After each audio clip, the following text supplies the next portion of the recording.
Amerika Serikat dan Iran, dua negara yang selama ini saling bermusuhan, kini siap menandatangani kesepakatan damai. AS dan Iran dijadwalkan menandatangani kesepakatan damai di Jenewa, Swiss, tepat sebelum pertemuan G7 di Prancis. Kesepakatan ini berbentuk nota kesepahaman atau MOU untuk menghentikan perang di kawasan Teluk. Yang menariknya, AS dan Iran tidak berunding secara langsung. Mereka hanya bertukar pesan melalui satu mediator, yaitu Pakistan. Perdana Menteri Pakistan, Shehbaz Sharif, menyatakan kesepakatan kini lebih dekat dari sebelumnya. Pakistan bahkan sudah bersiap untuk proses penandatanganan secara elektronik. Presiden Trump langsung posting di Truth Social miliknya. Ia menyebut Selat Hormuz akan segera terbuka untuk semua pihak begitu kesepakatan ditandatangani. Namun Iran masih berhati-hati. Juru bicara Kementerian Luar Negeri Iran menyatakan bahwa mereka belum mencapai kesimpulan mengenai masalah ini.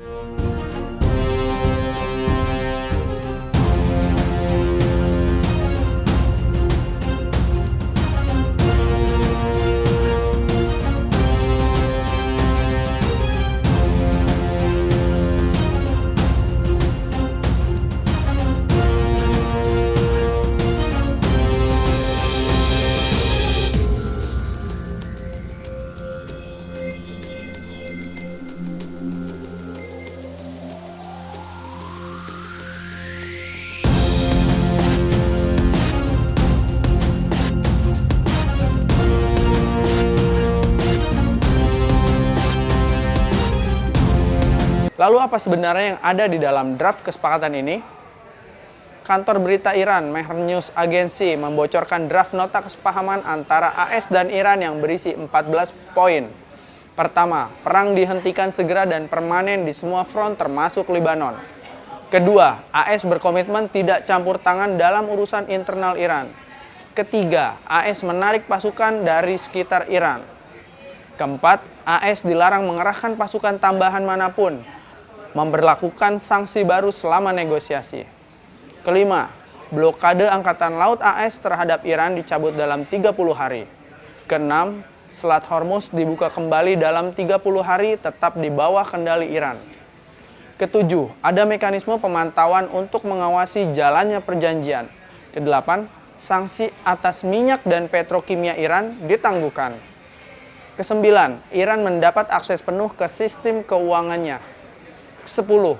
Aset Iran senilai 24 miliar dolar yang dibekukan akan dicairkan bertahap selama 60 hari. Ke-11. Seluruh sanksi primer dan sekunder AS akan dicabut penuh dalam kesepakatan akhir. Ke-12. Negosiasi nuklir digelar selama 60 hari. Iran berkomitmen tidak memproduksi senjata nuklir. Ke-13. Program rudal Iran dan dukungan terhadap kelompok perlawanan tidak masuk dalam agenda negosiasi. Ke-14, AS dan sekutunya wajib menyiapkan dana rekonstruksi Iran minimal 300 miliar dolar. 14 poin, satu tujuan, mengakhiri perang. Tapi apakah semua pihak benar-benar setuju? Ada satu pihak yang tidak suka dengan semua ini, yaitu Israel. Perdana Menteri Benjamin Netanyahu menilai kesepakatan ini justru berpotensi menguntungkan Iran. Israel khawatir dengan ekonomi yang kembali pulih, Iran akan semakin leluasa memperkuat kelompok-kelompok proksinya di kawasan. Tanpa pengawasan ketat atas Hizbullah di Lebanon, milisi di Suriah dan Irak, serta Houthi di Yaman, Israel menilai kesepakatan ini hanya memberi nafas baru bagi Teheran. Bagi Israel, ini bukan perdamaian, ini adalah bom waktu. Washington yang kini lebih fokus pada stabilitas harga energi dunia, dinilai sedang mengorbankan keamanan jangka panjang sekutu terdekat di kawasan. Untuk memahami kenapa kesepakatan ini begitu besar, kita perlu mundur sebentar ke 28 Februari 2026. Pada hari itu lebih dari 1.200 bom presisi dijatuhkan ke wilayah Iran oleh gabungan kekuatan udara Amerika Serikat dan Israel. AS menamai operasi ini sebagai Epic Fury yang dilancarkan atas perintah langsung Presiden Trump.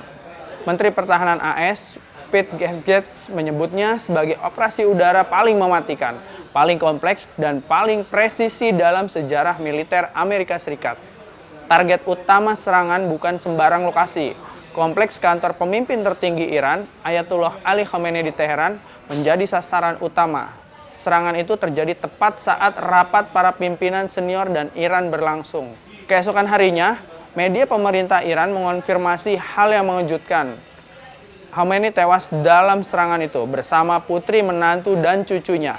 8 pejabat senior lainnya juga dilaporkan tewas, termasuk Menteri Pertahanan dan Panglima Garda Revolusi Iran. Iran menetapkan berkabung nasional sebagai tindak lanjut atas meninggalnya pimpinan tertinggi Iran tersebut selama 40 hari. Iran tidak tinggal diam. Mereka membalas dengan menembakkan rudal balistik dan drone kamikaze ke 7 negara teluk sekaligus. Dalam 24 jam lebih dari 200 orang tewas. Iran juga berhasil merusak 20 fasilitas militer AS di 8 negara, mulai dari Arab Saudi, Uni Emirat Arab, Kuwait, Qatar, Irak, Jordania, Bahrain, hingga Oman. Dampaknya langsung terasa ke seluruh dunia. Harga minyak melonjak 34% hanya dalam hitungan 7 hari, menyentuh $127 per barel. Selat Hormuz ditutup, ekonomi global terguncang. Setelah lebih dari sebulan perang habis-habisan, gencatan senjata akhirnya mulai berlaku pada 7 April 2026. Dan kini 4 bulan setelah bom pertama dijatuhkan, kedua negara mencoba untuk berdamai. Pertanyaannya sekarang, apakah ini benar-benar perdamaian atau hanya jeda sebelum perang babak berikutnya? Demikianlah headline iNews hari ini. Update berita terbaru hanya di www.inews.id. Saya Komarudin Bagja, sampai jumpa.